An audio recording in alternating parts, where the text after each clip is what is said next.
tugire Kristo bavuka intore z'Imana.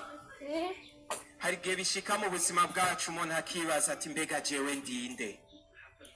Waraba ingorane ubayemwo ukiyumvira uti mbe Mukama je warampevye. Waraba ibibazo urimwo uti mbega jewe ubwo Imana yobinzi? Mbega ubwiyo senzeho ntiranyumva?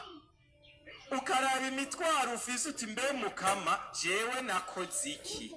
None je nacumuye iki ngo abarije nguma ndemerewe n'ibi vyose? Inyishu ya mbere tuyironka mu gitabo c'umuhanuzi Yeremiya ikigabane ca mbere kuva akarongo ka 4 ku karongo k'10. Imana yamubwiye ngo utaranasamwa mu nda wakwibarutse nari ndakuzi, nari narakwitoreye, nari narakugenye. Amen. Wewe uri ngaha nturi cyane. Ivuka ryawe si accident. Oya, wewe uri mu mugambi w'Imana.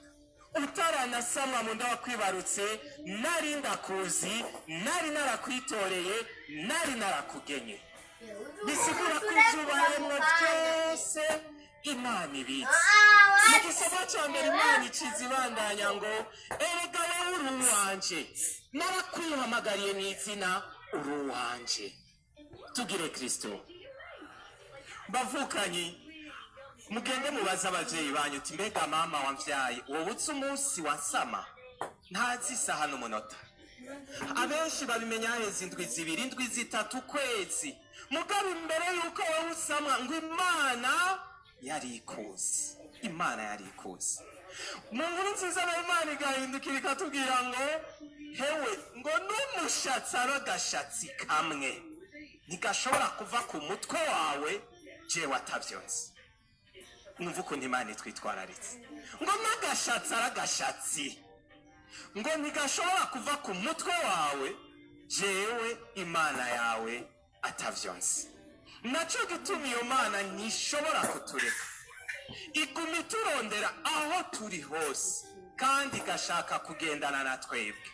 Naco gituma yavuze ngo uramenya kuri n'agaciro mu maso yanje. Amen.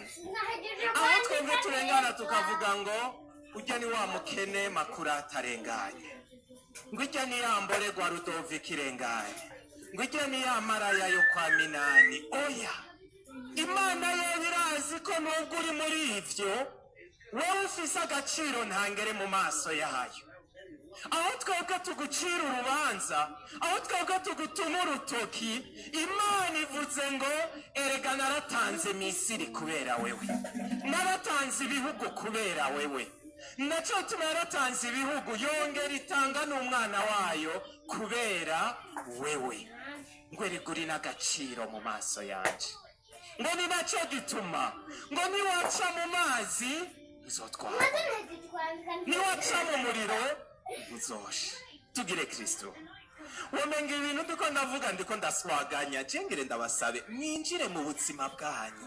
Murabe ibihe bigoye mwaciyemwo, murabe abo mwarukanye, murabe ibibazo mwagiye muracamwo uca uvuga uti mbega Mukama jewe ndinde? Ngo reka ndavye ivyo unkorera Mukama sinumva nico novuga. Hari indirimbo nayumvise ngaha nyene muri korale y'igiswahili ngo iyo ndavye ivyo wagize ngo ndarira n'amosozi, ngo amosozi y'akanyamuneza, ngo ndagukunda Mana ndagukunda. Wokwicara ukaraba mu buzima bwawe ivy'Imana yakugiriye wokorora amosozi, vy'ukuri wokorora amosozi. Muvukanye no munsi woraba ibintu Imana yakurinze wowe utamenye, nta kindi wovuga atari kunina hazi izina ry'Imana, kuko iyo Mana yagukingiye vyinshi. Hari naho yakureka ikagucisha mu bikomeye kumbe igukingiye ibikomeye gusumba, ariko wowe ukibaza ngo irakwanka kumbe nawe nihiriko iragukingira. Uno munsi rero Imana itugira ijambo ryiza ngo ntutinye, ntutinye. Ivyo vyose urimwo Imana irabizi, ivyo ubayemwo Imana irabizi. Ntiwibaze rero ngo iyo Mana yaretse kukwishura kuko itabona ivyo urimwo. Oya, igufise ku mugambi. Uwo mugambi rero niwo tugomba kwisaba ngo iduhishurire maze dukore ko inaduhindure. Amen. Bavukanye ntuzosubire kwiririra. Mw'Izaburi batubwiye ngo abandi bafise amafaranga, ngo bafise ibi n'ibi n'ibi, ngo mbega wewe wokwishimira iki? Izina ry'Imana. Ntuze wishimire ngo dufise mu mufuko, kuko amahera arahera. Abo twasangiye inkuka ya misa mu gitondo nibo nabibukije indirimbo y'umuririmbyi yitwa Kizito, ngo hakwi guhomba izemera iguhomvye, kubera ko wewe uri n'agaciro. Niyabona urudandaza rwawe rugiye kuba ibigirwamana, izokwemera urwo rudandaza ruhombe mugabikiza umutima wawe. Niyabona iyo nzu ari iriko iraguhahamura, ari isigaye nakubuza kuja gusenga, izoyikwaka uyibure hakwibura wewe, kuko wewe ntaho uhuriye nabiryo uriko urarondera, kuko wewe uri n'agaciro mu maso y'Imana. Bavukanye ubugira kabiri, dusabe iyo Mana iduhindurire izina. Ni nacyo gituma Mukama kuva aho banyitiye ngo wa mukene, ngo ya maraya, ya mborerwa, yaki, ayo siyo mazina Imana yadutoreye.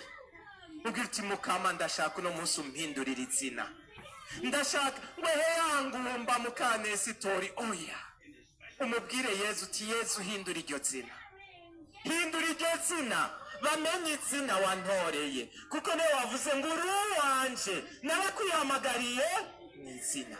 Ayandi mazina bariko baraguhamagara si iryo Imana yaguhaye. Uno munsi Yezu araza kukwereka izina ry'ukuri ashaka kuguha. Tugire Kristo. Ngiyi impumyi ngo yicaye isega, impumyi yicaye isega, ngo Yesu arenganye ngo irabaza ati mbega uyo ninde? Ati ni wa muhungu wa Dawudi. Ati yo Yesu mwana wa Dawudi ngirira ubuntu.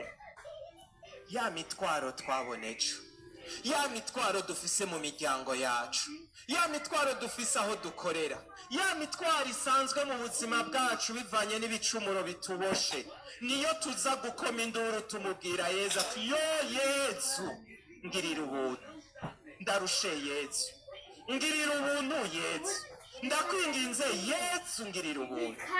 Nkigihagaze ngaho ndongeye kubasaba, igihe muza kubona Yezu ariko ararengana, ntiwigeye kumviriza mugenzawe. Mu kanya nsozera ndabatera inkuru, inyigisho mu kanya igira ihere, mugabo kanya n'inkuru. Bavukanye uze dusemerera, wambaze uhamagara izina rya Yezu. Abo muri kumwerekana nabo biyumviririze batwenge, igikuru ni uko utahana urukiza rwa Yezu. Bavukanye ya mpumyi irahagurutse, iravuye muri bimwe yariko irakukumbamwo. Mbega je na wewe gamuvukanye turiko dukukumba mu biki? Turambaraye mu biki? Ivyo bintu bituma abantu batugaya. Iyo mpumyi urenganya arayiraba akayiterera ikingorongoro ngo iyo mpumyi ehiyoki. Nanje je na wewe muvukanye, ikintu kidutuma abantu badukengera bakadusuzugura ni giki? Ico kintu turambarayemwo. Mbega nuwo twubakanye atuma bankengera bansuzugura? N'abana, n'ubukene ndimwo, n'indwara ndimwo, n'ubushomeri, n'ibibazo, n'ivya bicumuro bimboshe, n'ibiki bintuma je na wewe muvukanye abantu badusuzugura? Ico nico dukeneye kwereka Yesu. Uno munsi natwe turakeneye guhaguruka, ivyo bintu tuvyiyambure, duhamagara izina rya Yesu. Bavukanye muze gusemerera muhamagare Yesu. Ubugira gatatu, bavukanye nagira ndababwire, si twese dushaka ko ubuzima bwawe buhinduka. Kuri si twese. Hariho abarundi bamwe bamwe bahimbagwa nuko wokwa muri